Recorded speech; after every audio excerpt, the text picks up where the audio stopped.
My name is Rhoda Watkins. I'm 28, and until 8 months ago, I would have sworn my family was durable. Not perfect, not clean, but stitched together by the two people who taught us what love looks like when it's tired. My grandparents, Henry, 81, and Margaret, 79. Grandma has dementia. Some mornings the fog thins and a younger version of her steps through. Cheeky, precise, the matriarch who could balance a cash ledger with one eye closed. Other days, the fog wins. She thinks Grandpa is her father. She looks for a time card she hasn't punched in 20 years. She calls me the nice girl from choir. I tell her I can't sing. She laughs anyway. Grandpa will not place her in a facility. I made a promise 60 years ago, he says, in sickness and in health. He means every syllable. He waters the azaleas, counts pills, burns toast, starts again, hums Sinatra while sorting mail. The man is 81 and still moves like a stubborn oak. There are 6 grandchildren total, my sister Patricia and me on mom's side, and 4 cousins scattered between 2 aunts and 1 uncle. Patricia, 30, is the kind of charming that disarms bank managers and cousins and waiters who end up comping desserts because you made my night. In school, she levitated above effort. In life, she lands on the cushion. I work in software, and during the last product launch, I didn't so much sleep as reboot. I told myself this is what grown-ups do. Pay rent, pass code review, call grandma on Sundays. Evan, my boyfriend, sent voice notes when I forgot to eat. You are not a machine, he'd say. You're a person. I'd answer with a photo of my 4th coffee. Then, 8 months ago, Patricia pivoted from once-a-month visitor to afternoon fixture, cupcakes with grandma. Walks down the driveway at golden hour, captured, filtered, posted. The captions were tender. #caregiving. Family first. Sienna, Evan's ex, who still orbits our friend group like a satellite, started resharing the posts with heart eye emojis. It hummed like a chorus I didn't ask for. Look at Patricia, such an angel. At first, gratitude. Any extra pair of hands felt like mercy. She took Grandma to medical appointments, coordinated physical therapy slots, and sat for hours, patient as a saint. Mom cried once, pure relief, saying, "Your sister's stepping up. She's really stepping up." But patterns have edges. Little comments from Patricia snagged on mine. "How much do you think the house is worth now?" she mused, rinsing a glass. "Does Grandpa still manage the investments himself?" Mom said their will is old. You know what happens to families who wait too long, Rhoda? If I raised an eyebrow, she smiled like a nurse and patted my arm. Just thinking ahead, for Grandma's care. 2 months later, she asked for a family meeting. Just to get organized, she chirped, texts dispatched like invitations. We gathered at the dining table, the same one that held Christmas roasts and science projects, and Grandpa's annual tax folders. Mom at the head, Uncle Michael jammed into a chair too small for his shoulders, Aunt Linda already defensive with her arms crossed. Patricia came in with printed packets, charts of elder fraud, bullet-pointed horror stories, a glossary of power of attorney terms. She'd highlighted things. She'd tabbed pages. Her hair was a halo of competence. "Grandma's condition is deteriorating," she began, soft but solemn. "We need to act before a crisis forces our hand. It makes sense that the person who's already handling appointments and day-to-day care is the POA." She let that land. "That's me." Uncle Michael cleared his throat. "Or your mother, as the eldest," he said. "This is serious, Patricia. You're new at this." Patricia's mouth trembled. "New? I've given up consulting contracts to sit with Grandma every afternoon. Do you think cupcakes bake themselves? Do you think I don't have ambition?" Tears welled. "I just want to protect them." Mom reached for her hand. "We're grateful you're helping," she said, voice wobbling. "But POA is—" "Exactly why I should continue," Patricia cut in, suddenly composed. "Consistency matters, and I'm already doing the work." I watched the room tilt. How quickly concern becomes a lever. How cleanly a ledger of sacrifice can be weaponized. Evan texted under the table. "Breathe, observe, document." I tucked my phone away. The meeting dissolved into corridor negotiations. Patricia took Mom aside to whisper that Michael wanted to liquidate everything. She told Michael privately that Mom planned to sell the house and stick Grandma in a low-budget facility. She told me our cousins were counting inheritance coins like dragons. She stayed on message. I'm the one here, Rhoda, not you, not them. Her visits grew longer. When I stopped by, she materialized like a chaperone, answering for Grandpa before he opened his mouth. Grandpa, how are you? He's tired, Patricia would say. Aren't you, Grandpa? He'd stare at his hands and murmur, Patricia knows best. That was the first time fear crawled up my spine. Grandpa, reduced to a chorus line. Not the man who built a construction business from nothing. Not the one who taught me to measure twice. Cut once. A muted man. I tried for a private conversation when Patricia claimed she had a doctor's appointment with Grandma. I parked 2 streets over and walked the back way like a thief. Her car was in the driveway. The appointment got canceled, she sang from the foyer.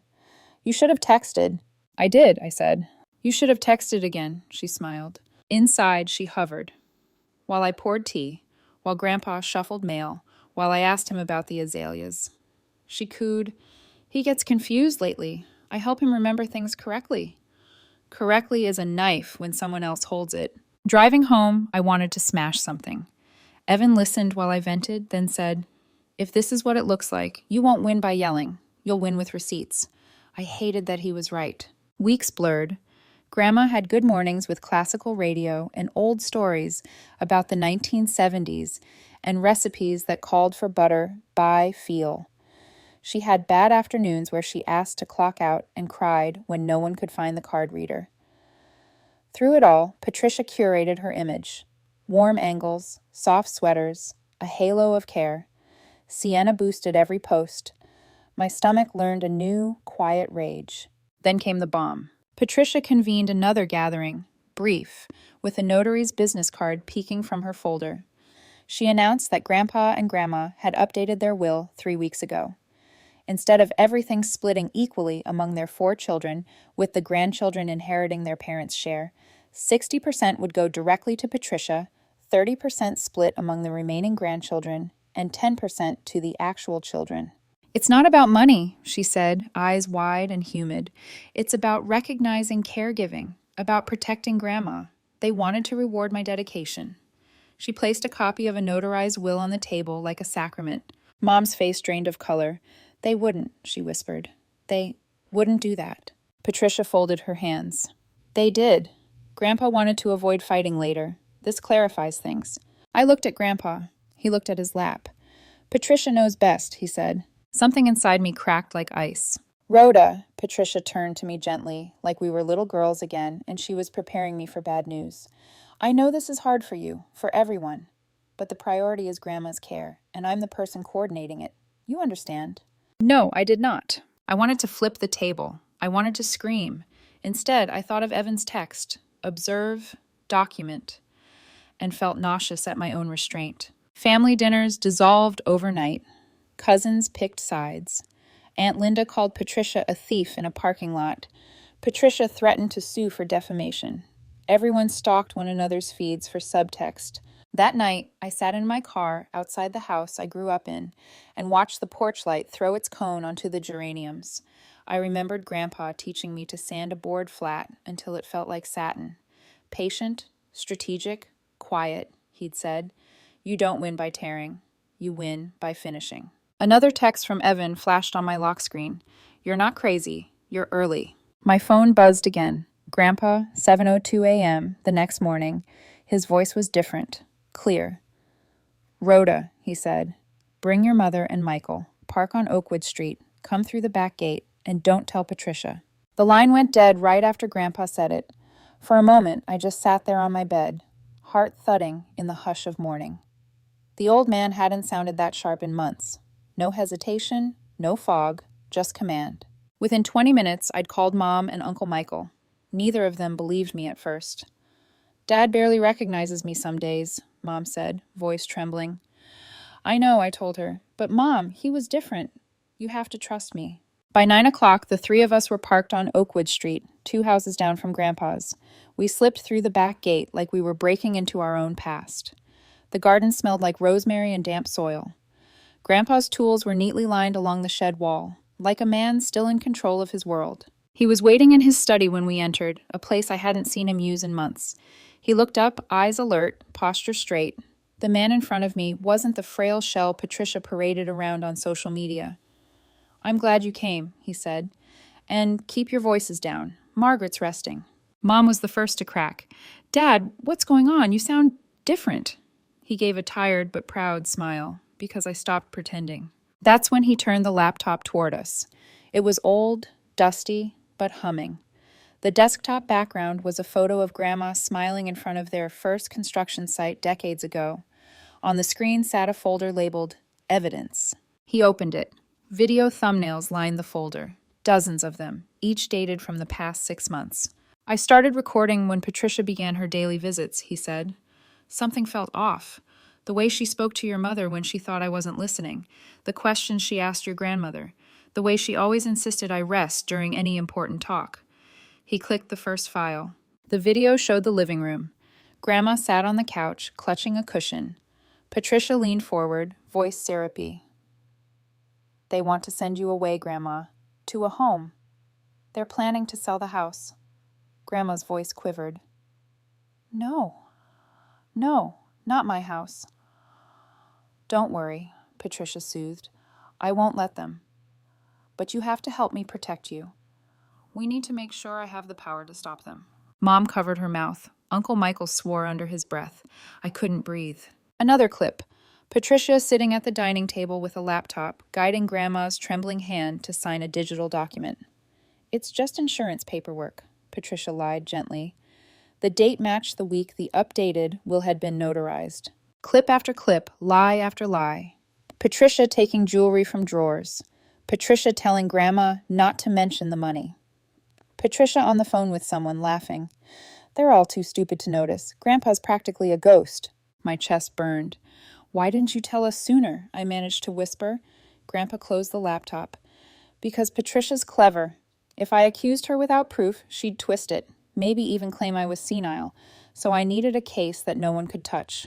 He opened a drawer and pulled out a folder of neatly labeled documents, medical reports, bank statements, legal notes. "I've been working with an elder law attorney in the next town, and I've been visiting 2 doctors regularly to document my mental competence. Every checkup, every test, all certified." He looked at us, eyes glinting. "I'm not confused. I've been preparing." The study fell silent, except for the slow tick of the clock.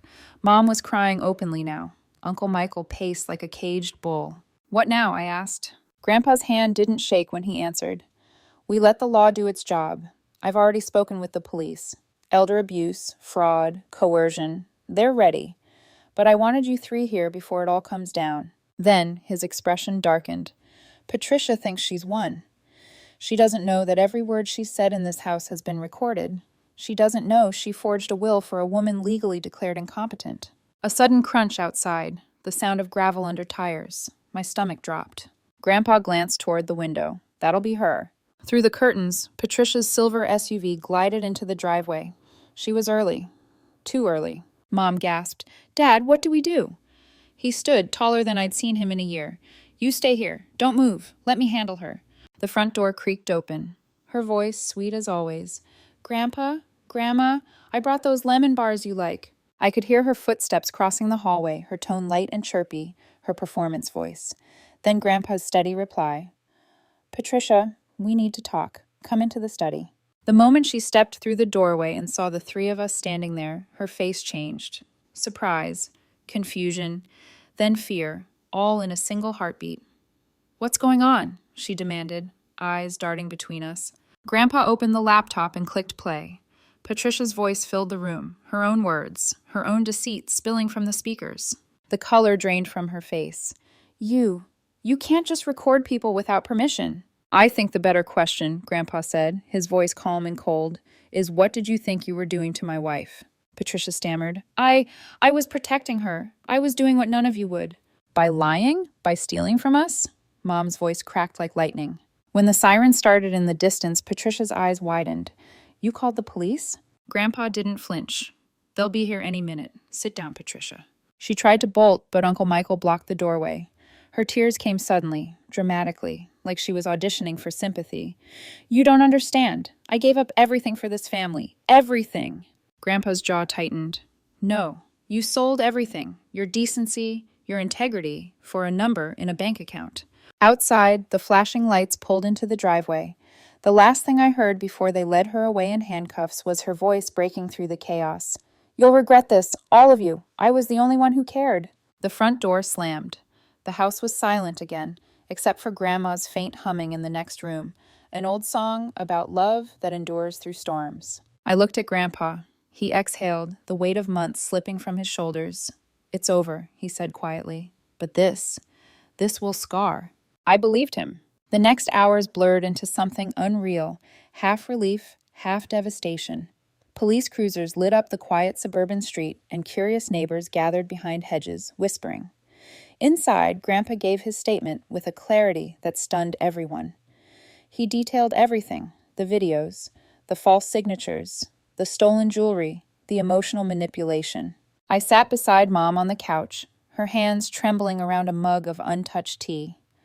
Grandma, in the next room, hummed a lullaby to no one in particular. She had no idea her granddaughter was being handcuffed just beyond the doorway.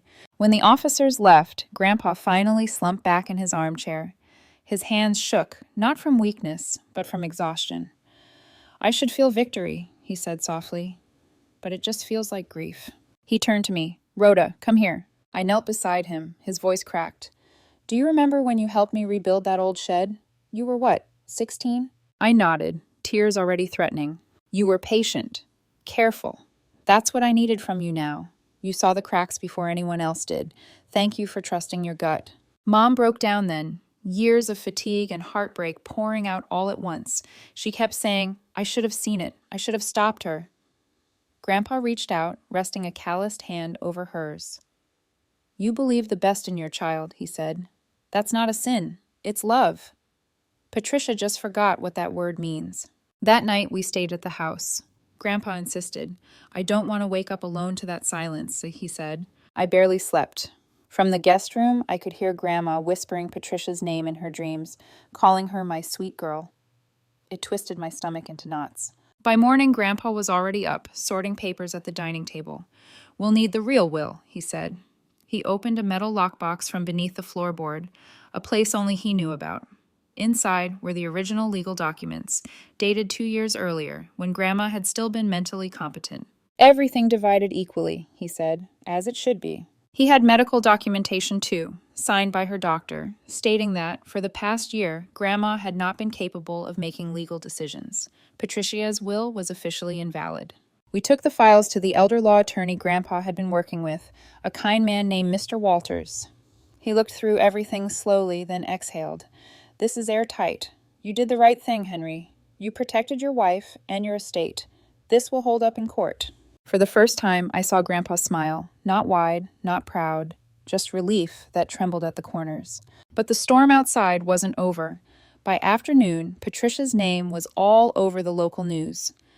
Granddaughter arrested for elder abuse and fraud in family inheritance case. They used her photos, the same soft, glowing portraits she'd posted online of her and Grandma baking cookies. The comments were vicious. Some people called her a monster.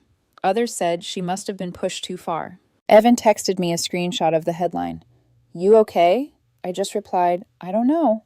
That evening, Grandpa gathered us in the living room again. The air felt heavy, like the calm after a tornado, quiet, but everything still broken. "I've been protecting that woman for 60 years, he said, looking at Grandma. "And if I had to, I'd do it again. But watching Patricia use her mother's confusion like a key to every locked door, that was the hardest thing I've ever endured." Mom sat beside him, tears streaming down her face. "Do you think Patricia understands what she's done?" He shook his head slowly. "Not yet, but she will. People like her always think they can outsmart time, but time is the one thing that never forgets." A knock came at the door. It was Mr. Walters again. He'd just spoken to the district attorney's office. "They're moving fast," he told us. "The evidence is overwhelming. There will be charges: elder abuse, financial fraud, and coercion." Uncle Michael looked like he'd been waiting for those words all his life.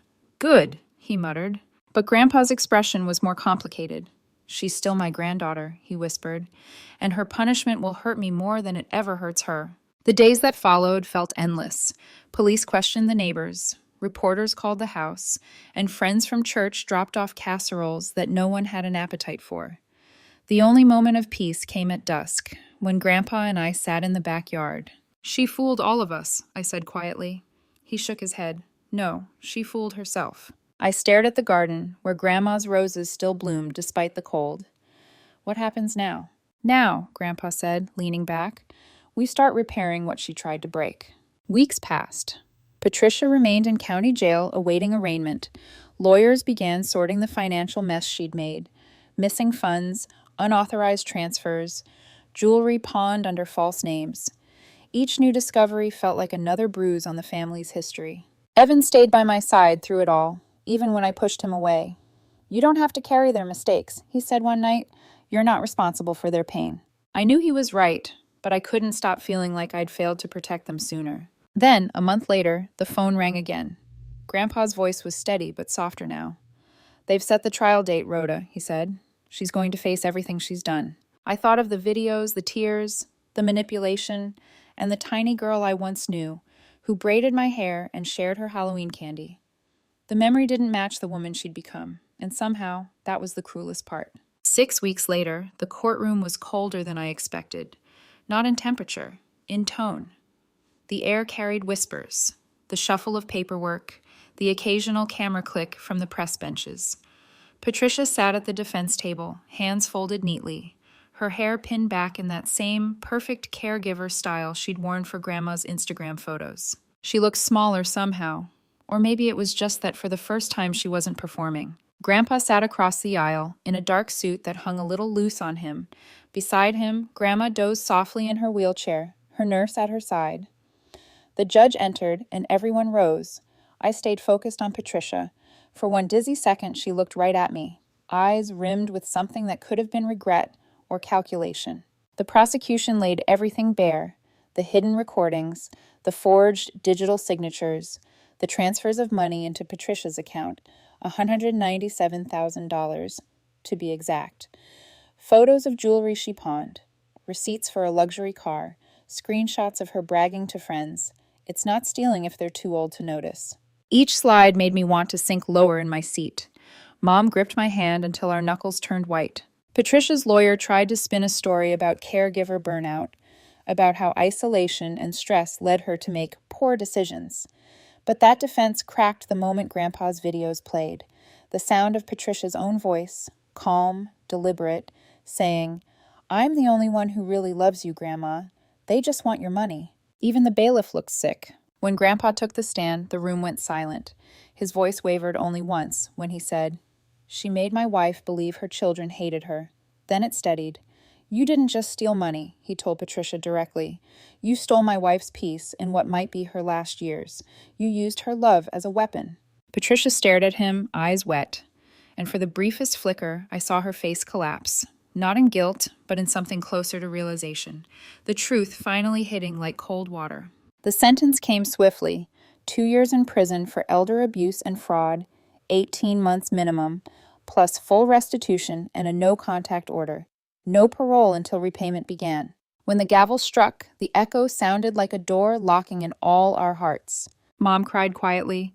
Uncle Michael just exhaled through his nose like he'd been holding his breath for months. And Grandpa, he didn't move. He just closed his eyes. Outside the courthouse, reporters swarmed us. "Ms. Watkins, how does it feel to see your sister sentenced?" I said nothing. There were no words for grief that complicated. That night, we had dinner together for the first time in almost a year. No one said Patricia's name, but her shadow lingered in every pause. Grandma smiled sleepily at her mashed potatoes, humming some forgotten tune. Grandpa reached over to squeeze her hand and whispered, "You're safe now." In the following weeks, the world began to breathe again. The house felt lighter without Patricia's constant presence. Grandpa hired a professional caregiving service, licensed, vetted, kind. Grandma responded better to their gentle routines than she had in months. She still asked about Patricia sometimes, but Grandpa would just say, "She's traveling, dear," and change the subject. Meanwhile, the rest of us picked up the pieces. The forensic accountant hired by the prosecutor found a maze of expenses: handbags, luxury dinners, deposits under fake business names. The car was repossessed. Some jewelry was recovered, including Grandma's emerald brooch. The rest was gone. Grandpa refused to obsess over the losses. Money comes and goes, he said, sanding the edge of a wooden bookshelf he'd started making in the garage. What matters is we can still sit together and talk. I started visiting every Sunday. Evan joined, sometimes, always polite but quiet, like he didn't want to intrude on the fragile peace. We'd bring pastries, help Grandpa organize receipts, and play old swing records in the background. One afternoon, while Mom was in the kitchen making tea, Grandpa said something I'll never forget. "You know what the hardest part was, Rhoda?" I looked up. "What?" "Letting her think she'd won. Watching her smirk when she believed I was too old, too soft. I wanted to confront her so badly, but if I'd shouted, I'd have lost everything. So I learned to wait." He set down the sandpaper and smiled faintly. "Sometimes patience is the most powerful weapon you've got." He was right. Patricia's silence from prison was almost eerie, but the house grew warmer again. Laughter, soft radio music, Grandma occasionally recognizing faces. Thanksgiving came and went quietly. For the first time in years, we ate dinner without tension. Aunt Linda brought pie. Uncle Michael made his terrible jokes. Mom even smiled again. But there was an ache none of us said aloud, because in every photograph on the mantel, Patricia still existed, frozen in better years. When everyone left, I stayed to help clean. Grandpa handed me a folded piece of paper. "It's a copy of her plea deal," he said. "Keep it. Proof that justice doesn't always have to be loud." As I was leaving, he added, "Don't hate her forever, Rhoda. Hate corrodes the vessel it's kept in." I didn't answer, because I wasn't sure I was ready to forgive. And yet, even then, some part of me knew the story wasn't over. Because 2 months later, on Grandma's 80th birthday, a package would arrive at the door from Patricia. And everything we thought we understood about remorse, regret, and revenge would start to blur again. Grandma's 80th birthday started quietly. Just us, a few balloons, and the smell of lemon cake cooling on the counter. It wasn't about parties anymore. It was about presence, about breathing the same air, sharing the same laughter, before time took another piece of her away. Grandpa had spent weeks preparing a surprise, a handmade bookshelf for Grandma's room, carved from oak, with tiny roses etched into the corners. Her favorite flower, he had said, smoothing the wood like it was glass, something that will hold her stories, even when she forgets them. Around noon, the doorbell rang. Grandpa frowned. "We're not expecting anyone." It was a delivery driver holding a small package. The return address made everyone freeze. Patricia Watkins, State Correctional Facility. Mom's first reaction was fury. "She's not allowed contact, Dad. We should send it back." Grandpa raised a hand. "Let's open it." Inside was a letter and a small wrapped box. The handwriting was unmistakably Patricia's. Perfectly neat, looping, almost childlike. Grandpa unfolded the note carefully and began to read aloud. "Dear Grandma, I know I have no right to write to you. I know I can't undo what I did, but I remember your birthday every year, and I couldn't let this one pass without trying to make something right. You once told me that forgiveness isn't about erasing the past. It's about not letting it poison your future. I'm trying to live by that now. I've been in therapy here, and I finally understand the damage I caused. I won't ask for forgiveness, but I can return what I took. With love, Patricia." Grandpa opened the box. Inside lay Grandma's engagement ring, the one Patricia had pawned months ago, claiming it needed cleaning. Mom gasped. How did she get it back?" According to the enclosed receipt, Patricia had tracked it down through her lawyer, repurchased it from the pawn shop using money from her prison work program and a loan from another inmate. The total was everything she'd earned, and more. Grandma, having one of her rare, lucid moments, blinked at the ring. "Oh, Henry," she whispered, "my mother's ring. I thought I'd lost it." Grandpa's hand trembled as he helped her slip it on. "You never lost it, dear," he said softly. "It just found its way back." No one spoke for a long time. The afternoon light poured through the curtains, dust particles floating like ghosts between us. I wanted to believe Patricia's letter, that maybe, somewhere in that cold concrete cell, she had finally seen the monster she'd become. But another part of me wondered if this was just one more manipulation, one last act to soften her image before release. Later that evening, while Grandma napped, Grandpa sat at his workbench, sanding the final edge of the bookshelf. "People are complicated," he said suddenly, not looking up. "Even the ones who break our hearts." I leaned on the doorway. "You think she's changed?" He gave a small shrug. "Maybe, maybe not, but I don't need her to change for me to find peace. The best revenge isn't destroying someone who wronged you, Rhoda. It's living well despite what they did. He paused, the sound of sandpaper whispering against wood. She'll live with what she did forever. But us, we're still here. We still get to make something beautiful. The next day, we moved the bookshelf into Grandma's room. Grandpa placed her favorite novels on it: Pride and Prejudice, Little Women, Anne of Green Gables, stories about women who fought quietly and loved deeply. The roses he carved caught the sunlight like they were glowing. As Grandma traced one with her finger, she smiled. "Henry, you've outdone yourself." He chuckled. "You say that every time." Outside, I watched them through the half-open door, his hand over hers, the ring catching the light, the bookshelf standing tall behind them. For the first time in months, the house felt like a home again. I still think of Patricia. She'll be released in just over a year if she keeps her record clean.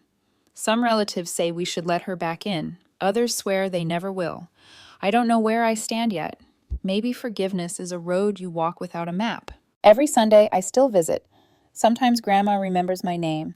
Sometimes she just calls me the nice girl who reads so well. I've learned not to correct her. I just sit beside her and read. Grandpa listens from his workshop, carving new things with the same quiet patience that saved us all. Last week, as I was leaving, he called after me. "You know, Rhoda, I used to think strength meant holding everything together. Now I think it means knowing when to let go."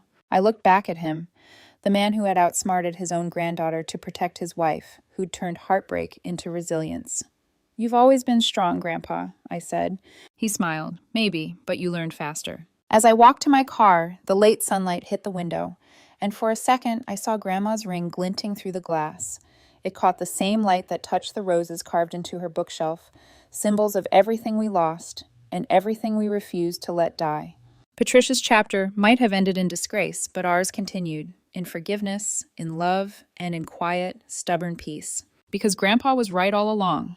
The best revenge is living well.